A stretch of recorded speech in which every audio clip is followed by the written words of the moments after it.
Madam, আরে madam আপনি এখানে? আপনি কে? আপনাকে তো ঠিক চিনতে পারলাম না। ম্যাডাম আপনার মনে পড়ছে না, সেই দিন আপনার বাড়িতে পার্সেল দিতে গেছিলাম, সেদিন গরমে আমার শরীরটা অসুস্থ হয়ে গেছিল। ম্যাডাম এই নিন পার্সেলটা। হ্যাঁ।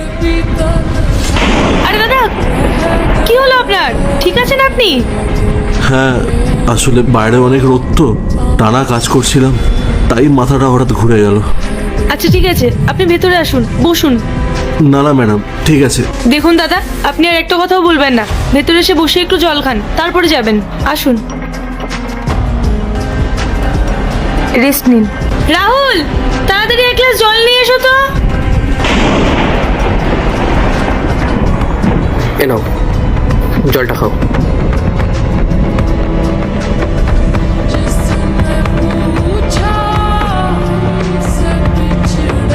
ধন্যবাদ দাদা। পায়েল, কি হয়েছিল না? রাহুল, উনি পার্সেল দিতে এসেছিলেন, তারপরে হঠাৎ দেখলাম মাথা ঘুরে উনি পড়ে যাচ্ছিলেন, তারপর ওনাকে ধরে ভেতরে নিয়ে আসলাম, বললাম আগে আপনি জল খান, তারপরে যাবেন।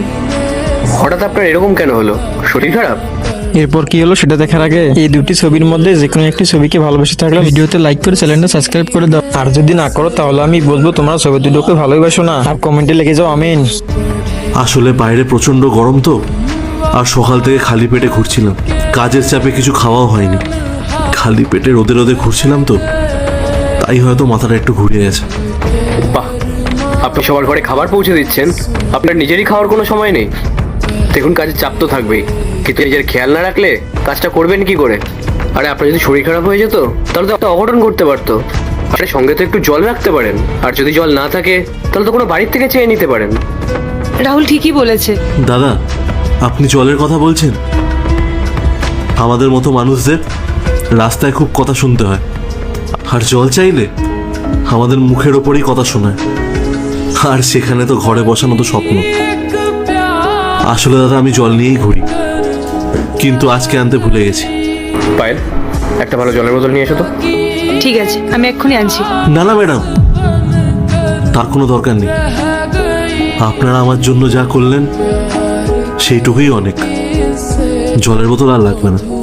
একদম কথা বলবেন না। পায়েল, চল নিয়ে এসো। এই নিন দাদা, এটাতে জল অনেকক্ষণ ঠান্ডা থাকবে। ম্যাডাম, এটা তো দেখে অনেক দামি বোতল মনে হচ্ছে। তোমরা যদি পার্ট 2 দেখতে চাও তাহলে এখনই চ্যানেলটা সাবস্ক্রাইব করে দিয়ে কমেন্ট বক্সে পার্ট 2 লিখে যাও।